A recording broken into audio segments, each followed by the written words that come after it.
City India news channel हक की आवाज़। पैराडाइज फंक्शन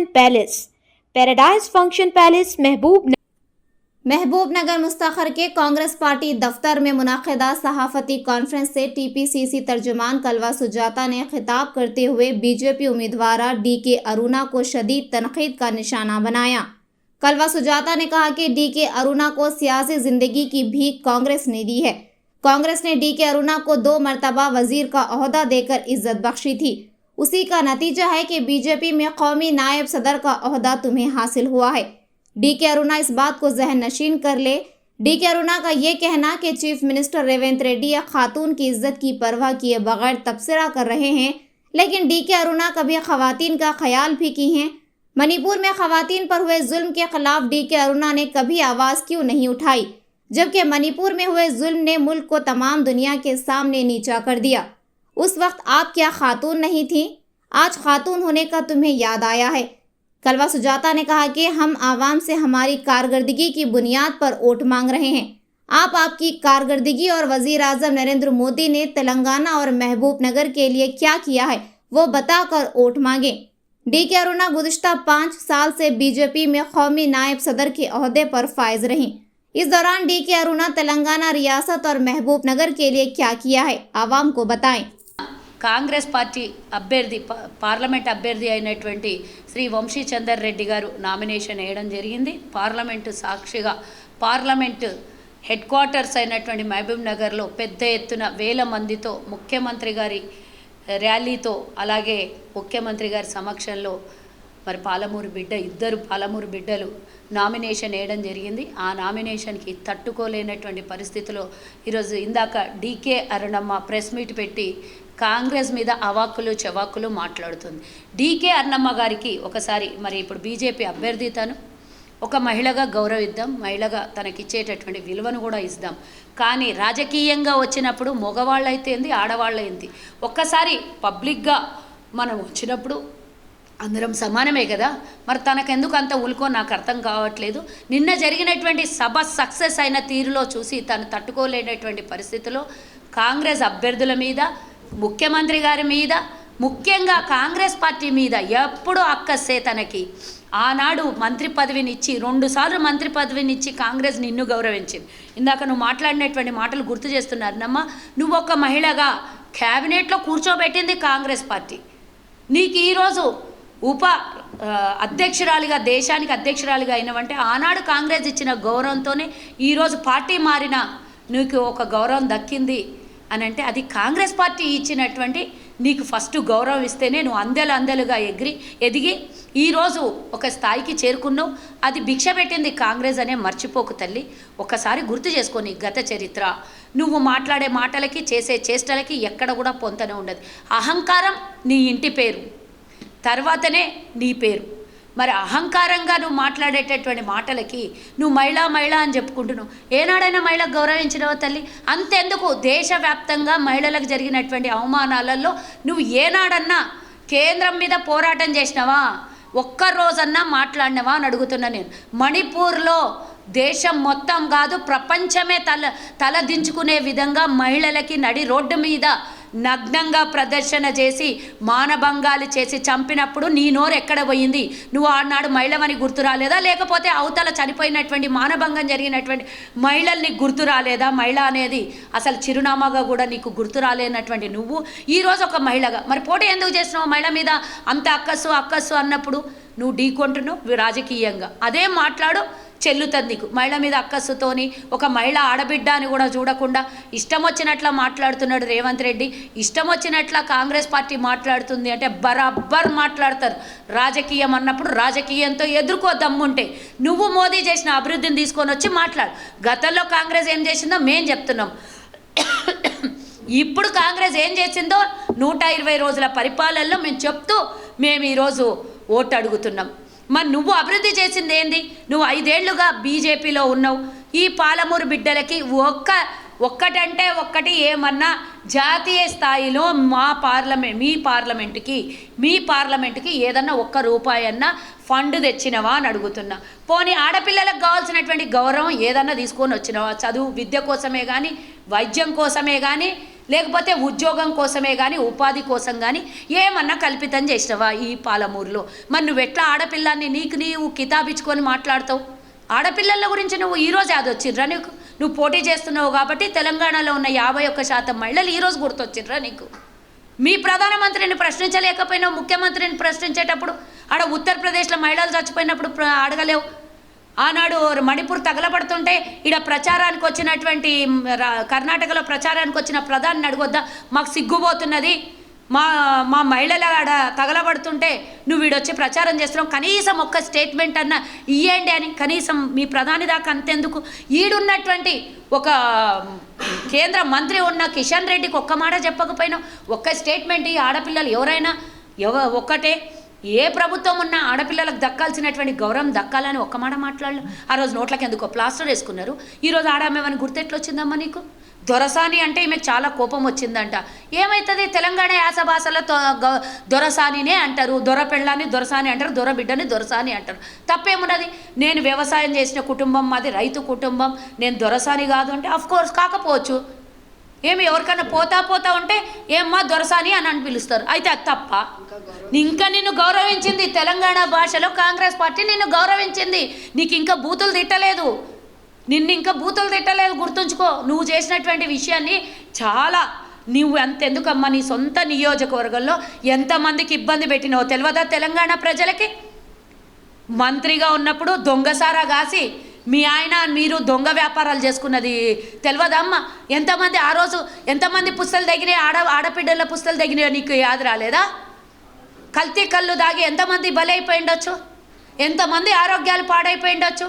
మరి అదే ఆడపిల్లల భర్తలు తాగి పెళ్ళాల పుస్తలు తెంపుకొని పోయినప్పుడు ఆడపిల్లలు గుర్తురాలే? ఈరోజు నువ్వు ఒక్కదానివే, కవితమ్మ కేసీఆర్ బిడ్డ కవితమ్మ ఎట్లా ఒక్కతో నువ్వు ఈరోజు పాలమూరు మొత్తానికి ఒక్క ఆడబిడ్డవేనా? పాలమూరు ఆడబిడ్డల పుస్తలు తెగి ఆ పాలమూరు ఆడబిడ్డల పసుపు కుంకుమలకు ఇబ్బంది కలిగిన రోజు ఆడపిల్లలకు గుర్తురాలే? నీ వ్యాపారం ప్రథమ ధ్యేయం. కల్తీ కళ్ళైనా సరే, దొంగ వ్యాపారాలైనా సరే చేసినావు, కానీ దాని వెనకాల ఉన్నటువంటి ఆడపిల్లల ఉసురు పోసుకున్నవన్నీ గుర్తురాలే? ఆ రోజు వ్యాపారము డబ్బు ఇంపార్టెంట్. నీకన్నా నీ ఇంటి ముంగల ఎవరు పెద్ద కారు తీసుకొని తిరగొద్దు, నీ బంగ్లా కన్నా ఎవరు పెద్ద బంగ్లా కట్టుకోవద్దు. నువ్వు ఉన్న బంగ్లా 70 ఏళ్ల కింద ఎవరిదో తెలుసు. ఈరోజు నీ పేరు మీద మీ కుటుంబం పేరు మీద ట్రాన్స్ఫర్ చేసుకున్నంత మాత్రాన పెద్దది కాకపోతివి నువ్వు. మరి ఆనాడు గద్వాల్ గురించి నేనే గద్వాల్ దొరసానిని, నేనే జేజమ్మని చెప్పుకున్నప్పుడు గొప్పలు చెప్పుకున్నావు కదా. జేజమ్మ ఎట్లయినావు మరి? అది కూడా నీకు వర్తించదు కదా, నువ్వు రైతు బిడ్డవు కదా. దాన్ని ఎందుకు యాక్సెప్ట్ చేసినావు, దీన్ని ఎందుకు తిరస్కరిస్తున్నావు? అంటే గొప్పలు వస్తే యాక్సెప్ట్ చేస్తావు, ఏదైనా చిన్న చూపు అయినప్పుడు నేను అట్లనా ఇట్లనా అని తిడతావు. రేవంత్ రెడ్డి గారు ఏం తిట్టినమ్మా నీకు? రాజకీయంగా తిట్టినరా? నీకు వ్యక్తిగతంగా ఒక మాట నన్ను అన్నాడు. అట్లా మొదలు పెట్టేటట్లుంటే రేవంత్ రెడ్డి అవసరం లేదు, కల్వ సుజాత చాలు నిన్ను తిట్టడానికి.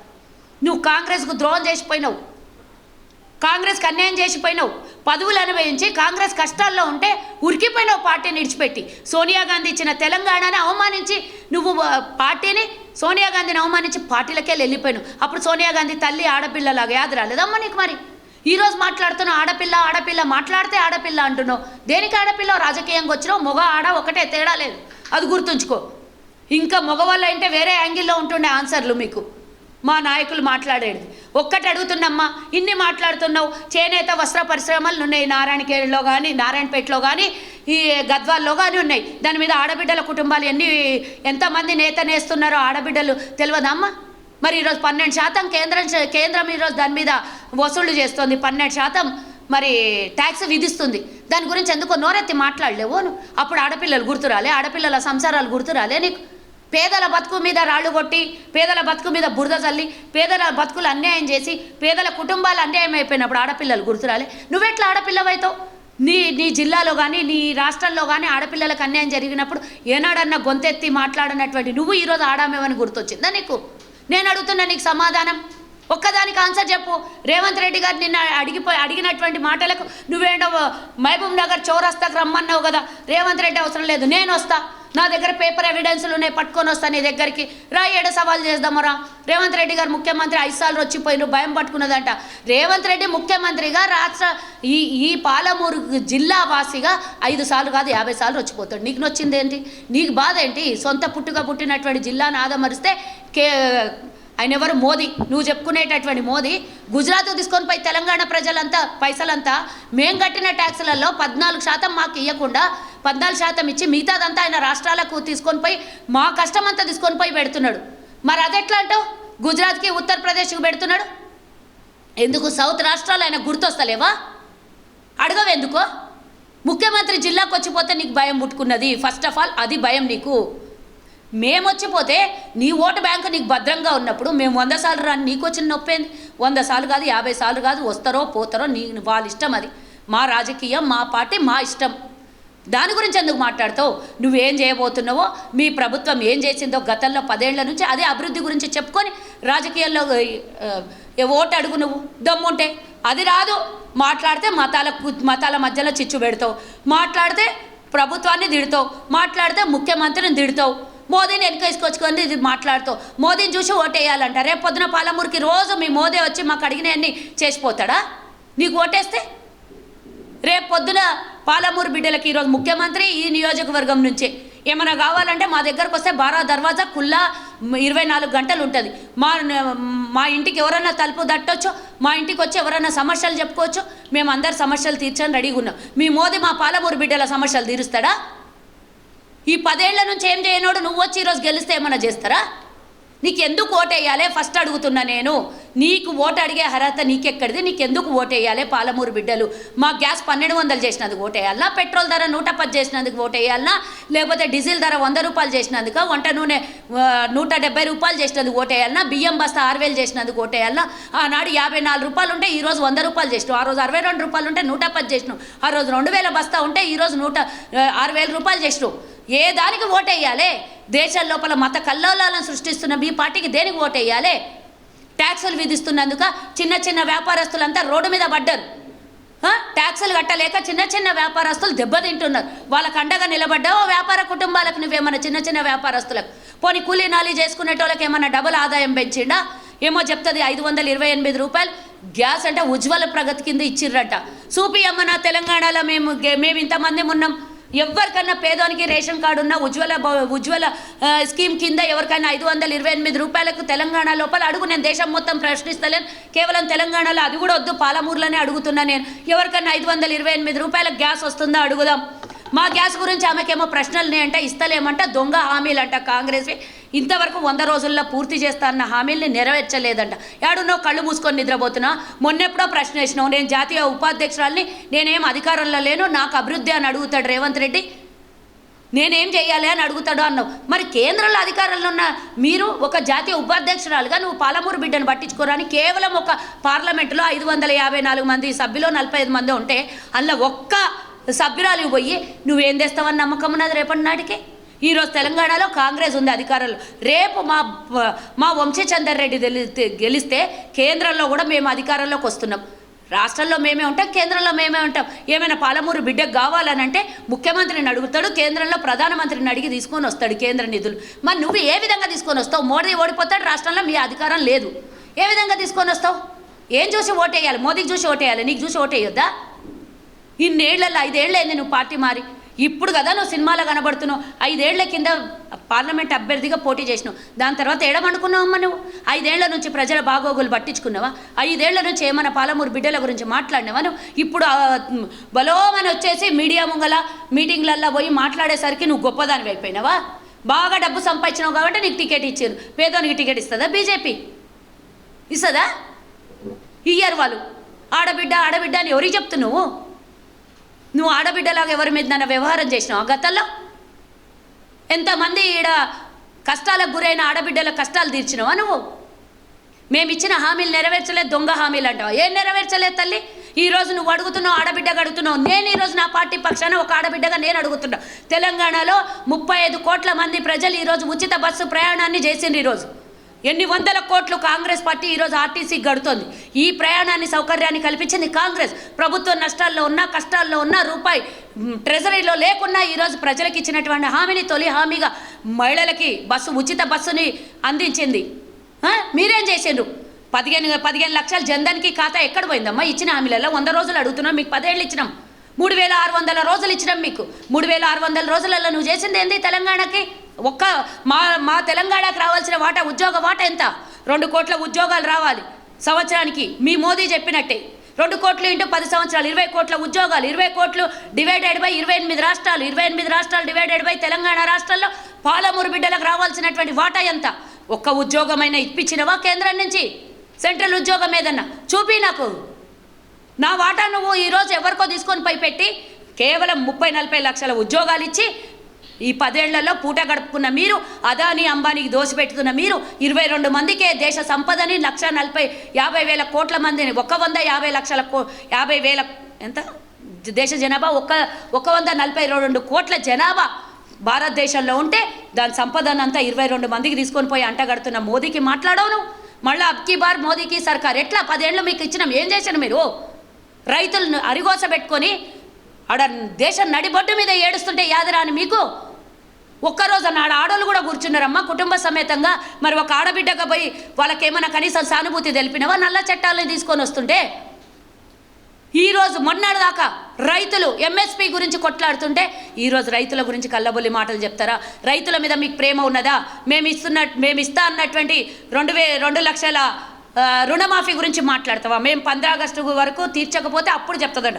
బరాబర్ మేము చేసి చూపిస్తాం. అప్పుడు నీ సంగతి ఏం చెప్పాలో చెప్పు నాకు. నువ్వు మేము ఇచ్చిన హామీల్ని పూర్తిగా నెరవేర్చే ప్రయత్నం మేము చేస్తున్నాం. ఈరోజు 5 హామీలు 6 హామీల్ని నెరవేర్చినాం ఇప్పటివరకు 13 సభ హామీలల్లో. ఉన్న 100 రోజులలో ఇందిరమ్మ ఇండ్లు ఇస్తున్నాం మేము 3,500 ఒక్కొక్క నియోజకవర్గానికి, 4.5 లక్షల ఇండ్లు, 200 యూనిట్ల ఉచిత కరెంటుని ఇస్తున్నాం, 500కే గ్యాస్ ఇస్తున్నాం, 35,000 ఉద్యోగాల భర్తీ చేసినాం. ఉద్యోగాల భర్తీ కూడా నాటకం అంట, అబద్ధాలంట. ఏం టీఆర్ఎస్కి ఒత్తాస పడుతున్నావా? లేకపోతే బీఆర్ఎస్ వాళ్ళు మీకు ఏమైనా ఓటు మరుస్తామని చెప్పేసి ఏమైనా కంకణం కట్టుకున్నారని చెప్పేసి వాళ్ళు చెప్పిన మాటలే నువ్వు చెప్తున్నావా? మీ ఇద్దరు ఆలోచన ఒకటే, మీ ఇద్దరు తీరు ఒకటే. ఏ టీం బి టీం ఇద్దరు ఒకటయ్యి ఈరోజు నువ్వు మీ మేనల్లుండి గెలిపించడం లోపల బీఆర్ఎస్కి సపోర్ట్ చేయలేదా? నీ కుటుంబం అయితే ఏంది, బీఆర్ఎస్ వాడు అయితే ఏంది? నువ్వు గెలిపిస్తావా? నీ పార్టీకి సొంత పార్టీకి వెన్నుపోటు పొడిచిందని ఆడ 6,500 ఓట్లు రాలేదు. మరి ఇదే జేజమ్మ ఉంటున్న నియోజకవర్గంలో నీకు సిగ్గనిపించలే? బీజేపీ పార్టీ నుంచి పోటీ చేసిన అభ్యర్థికి 6,500 ఓట్లు రాకపోతే ఎడతల దాచుకున్నావు నువ్వు. ఈరోజు ఏ రకంగా నీకు వస్తాయి? మొత్తం ఓటు శాతం ఎంత? నీకు పోలైంది ఎంత బీజేపీకి? ఏ నుంచి గెలుస్తామనుకున్నావు? ఓటమి భయం పట్టుకొనే ఈరోజు డీకే అన్నమ్మ కాంగ్రెస్ పార్టీ మీద, మా అభ్యర్థి మీద, ముఖ్యమంత్రి మీద, ప్రభుత్వం మీద 24 గంటలు బురద జల్లే ప్రయత్నం చేస్తుంది. ఈ డ్రామాలు ఆపు. అరుణమ్మ, నువ్వు కేంద్రంలో మీరు చేసిన అభివృద్ధి ఏమన్నా ఉంటే అది తీసుకొని వచ్చి మాట్లాడు. ప్రశ్నించేది ఉంటే సూటిగా ప్రశ్నించు మా ప్రభుత్వాన్ని. కానీ దొంగ హామీలు ఇచ్చిండ్రు, ముఖ్యమంత్రి గురించి తిడదాము, ఇంకొకళ్ళ గురించి మా అభ్యర్థి గురించి తిడదాము అని మాట్లాడితే ఊరుకునే లేదు. నీకు వంశీచందర్ రెడ్డి గారికి జమీన్ ఆస్మాన్ ఫరక్. ఆయన కండువా మారలేదు, ఆయన జెండా మార్చలేదు. ఎన్ఎస్యు నుంచి ఈరోజు ఒక ఎమ్మెల్యేగా అయ్యి, ఆ తర్వాత ఏఎస్ఎస్సి అభ్యర్థి సభ్యుడిగా అయ్యి ఈరోజు పార్లమెంటుకు పోటీ చేస్తున్నాడు. అంచెలంచెలుగా ఎదిగినటువంటి సిడబ్ల్యూసి మెంబర్గా కూడా ఉన్నాడు. అంచెలంచెలుగా ఎదిగి పైకొచ్చినటువంటి వ్యక్తిని ఆయన నువ్వు అవకాశం కోసం నీ దురవకాశాలని వాడుకొని కాంగ్రెస్లో ఉన్నటువంటి పదవులను అనుభవించి పార్టీ కన్నతల్లి లాంటి పార్టీని వదిలేసి నువ్వు అవకాశం కోసం పార్టీ మారిందని. నీకు వంశీచందర్ రెడ్డికి ఏమి అసలుకి పోలిక ఎక్కడిది? ఆయన ఆకాశం అయితే నువ్వు నేల. నువ్వు ఆయన మీద ఏమైనా ఉమ్మాలని చూస్తే అది వచ్చి నీ మొహం మీద పడుతుంది. అది గుర్తుంచుకో. జాగ్రత్త. నోరు అదుపులో పెట్టుకొని మాట్లాడితే మర్యాద ఉంటుంది. అభివృద్ధి గురించి మాట్లాడు, మేము దానికి జవాబు చెప్తాం. 10 ఏళ్ల నీ అభివృద్ధి ఏందో, మేము వచ్చిన 100 రోజులలో ప్రజలకు చేసిందేందో. లిక్కర్ దందా ఈడ చేస్తుంటే మూసుకొని కూర్చున్నారు. ఒక్కరోజు నోట్ల మాట్లాడలేదు. ఆడపిల్లల పుస్తలు తెగితే ఏం తెలియదా? ఈరోజు డ్రగ్స్ గురించి కాంగ్రెస్ ప్రభుత్వం చేపట్టినటువంటి పూర్తి రకమైనటువంటి చర్యల్ని కళ్ళు కనబడతలేవా? గత ప్రభుత్వంలో బీఆర్ఎస్ దోచుకున్నటువంటివి అన్నీ ఆఫీసర్లందరినీ పట్టుకొని లోపలేస్తున్నది కళ్ళకు కనబడతలేదా? ఈ దోపిడీకి గురైన రోజు ఒక్కరోజన్నా నీ మాట ఉన్నదా? ఒక్కరోజన్నా నోరు పెకిలిందా? ఈరోజు వచ్చి ఒక టికెట్ తీసుకొని మాట్లాడితే సరిపోతుందా? నీ గత చరిత్ర అందరికీ కనబడుతుంది కదా, నీళ్ళ మీద రాత రాసినట్టు. గుర్తుంచుకో. ఇక ఎక్కువ మాట్లాడితే నీతో నోరు కూడా బాగుండదు. కాబట్టి ఇంకోసారి మాట్లాడేటప్పుడు నోరు జాగ్రత్తగా ఉండాలి అని అరుణమ్మకి. నువ్వు ఎంత పెద్దదానివైనా నాకు అనవసరం. నా పార్టీ గురించి మాట్లాడితే మాత్రం ఊరుకునేది లేదని హెచ్చరిస్తున్నా అరుణమ్మకి. జై హింద్, జై కాంగ్రెస్.